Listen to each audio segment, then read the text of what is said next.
विश्व धरोहर दिवस के अवसर पर हमारी काशी विषयक अभिलेख प्रदर्शनी क्षेत्रीय अभिलेखागार वाराणसी, क्षेत्रीय पुरातत्व इकाई वाराणसी एवं इंटैक वाराणसी अध्याय के संयुक्त तत्वाधान में आपके सामने प्रस्तुत है। सन 1810 का यह प्रथम अभिलेख गंगा नदी के तट पर स्थित घाटों की सूची से संबंधित है। इस अभिलेख में 1810 ईस्वी में कुल 48 घाटों की सूची प्राप्त होती है, जिसमें 80 घाट, तुलसी घाट, शिवाला घाट, केदार घाट, कुमार स्वामी घाट, गंगा महल घाट, दशाश्वमेध घाट, मान मंदिर घाट, मणिकर्णिका घाट, राम घाट एवं राजघाट सहित अन्य घाटों के नाम मिलते हैं। सन 1810 ईस्वी के इस अभिलेख में बनारस राज्य में अवस्थित बाजारों एवं हाटों की सूची प्राप्त होती है। इस अभिलेख से बनारस राज्य के तत्कालीन व्यावसायिक केंद्रों की जो सूची प्राप्त होती है, उसके द्वारा बनारस के आर्थिक एवं व्यावसायिक गतिविधियों की जानकारी हमें प्राप्त होती है। सन 1843 के इस अभिलेख में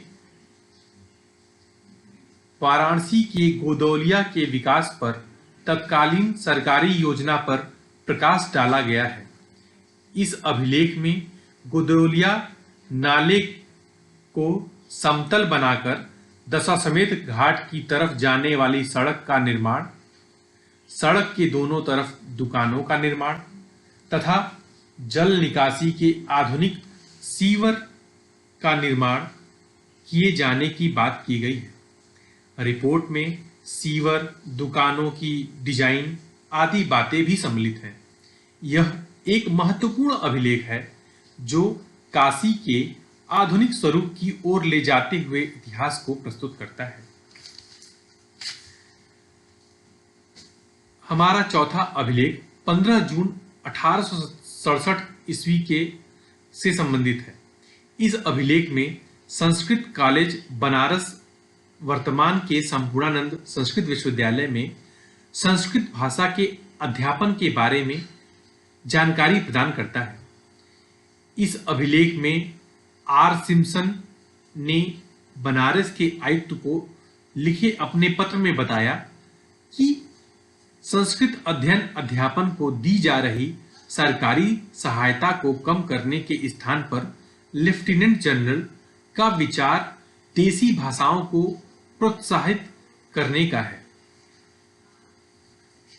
1882 ईस्वी के इस अभिलेख में बनारस कॉलेज के आचार्य एवं उपाचार्य परीक्षाओं में सर्वोच्च स्थान प्राप्त करने वाले छात्रों के लिए रिपन गोल्ड ब्रेसलेट पुरस्कार दिए जाने की बात कही गई है।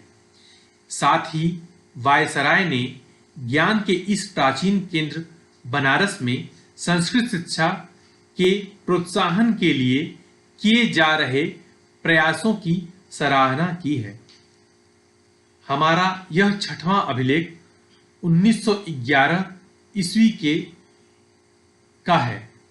इस अभिलेख में सारनाथ संग्रहालय के विकास के बारे में जानकारी प्राप्त होती है। इस अभिलेख में भारतीय पुरातत्व सर्वेक्षण के महानिदेशक ने बनारस के कलेक्टर महोदय को पत्र लिखकर अपेक्षा व्यक्त की है कि सारनाथ संग्रहालय का सामान्य पर्यवेक्षण किसी यूरोपीय अधिकारी द्वारा किया जाए।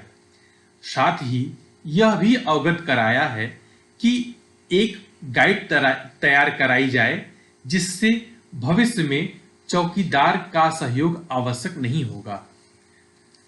हमारा सातवां अभिलेख 1911 ईस्वी का है। इस अभिलेख में राजा मोतीचंद, कविंद्र नारायण सिंह एवं राम रतन जी के द्वारा काशी में गंगा को स्वच्छ रखने हेतु अपील की गई है। साथ ही नदी तट पर स्थित सीढ़ियों एवं मंदिरों के निर्माण हेतु दान प्राप्ति हेतु आह्वान किया गया है। हमारा 8वां अभिलेख 1912 का है। इस अभिलेख में बनारस के पुरातात्विक स्थलों के संरक्षण पर प्रकाश डाला गया है। इस अभिलेख में लाल खां का मकबरा, पलंग सहित मान मंदिर, औरंगजेब मस्जिद, 32 खंबा, सेना के कब्रगाह के संरक्षण की बात की गई है। हमारा 9वां अभिलेख 1918 ईस्वी का है। यह अभिलेख पंडित मदन मोहन मालवीय द्वारा बनारस शहर की स्थिति में सुधार, साफ सफाई एवं सड़क हेतु शासन से आग्रह किया गया है। यह बनारस के आधुनिकता की ओर ले जा रहे इतिहास को प्रस्तुत करता है। हमारा 10वां अभिलेख 1919 ईस्वी का है। यह अभिलेख महाबारोड़ी स्नान मेला के इतिहास पर प्रकाश डालता है।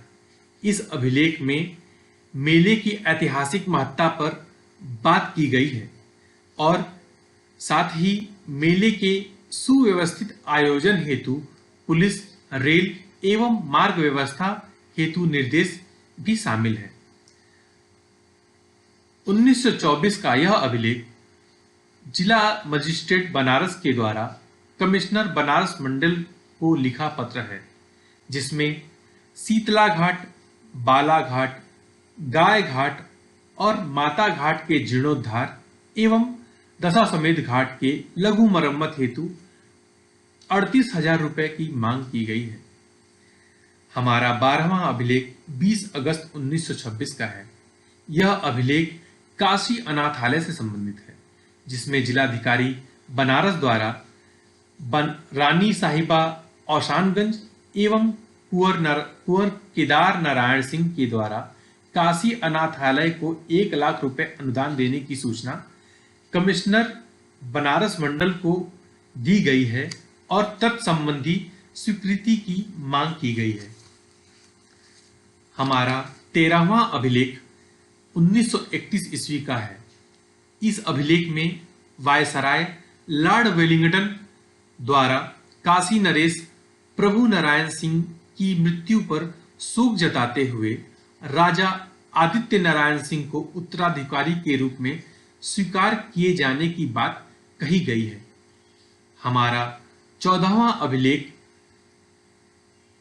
पुनः गंगा को प्रदूषण से मुक्त करने हेतु राजा मोतीचंद द्वारा गवर्नर के निजी सचिव को लिखा पत्र है, जो कि 11 नवंबर 1927 को लिखा गया।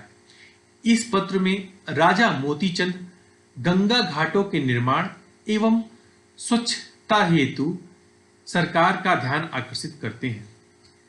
हमारा 15वां और अंतिम अभिलेख 1945 और 46 का है। इस अभिलेख में बनारस राज्य चिन्ह की व्याख्या की गई है। यह व्याख्या तकनीकी व्याख्या है। इस व्याख्या में राज्य चिन्ह में बताया गया है कि त्रिशूल और वृषभ काशी को प्रस्तुत करते हैं, जबकि अवध राज्य की निशानी जो मछलियां हैं उन्हें ज्यों का त्यों स्वीकार किया गया है तथा राज्य का सिद्धांत वाक्य सत्यो नास्ति परम धर्म जिसका अर्थ होता है सत्य से बड़ा कोई दूसरा धर्म नहीं है के बारे में बताया गया है।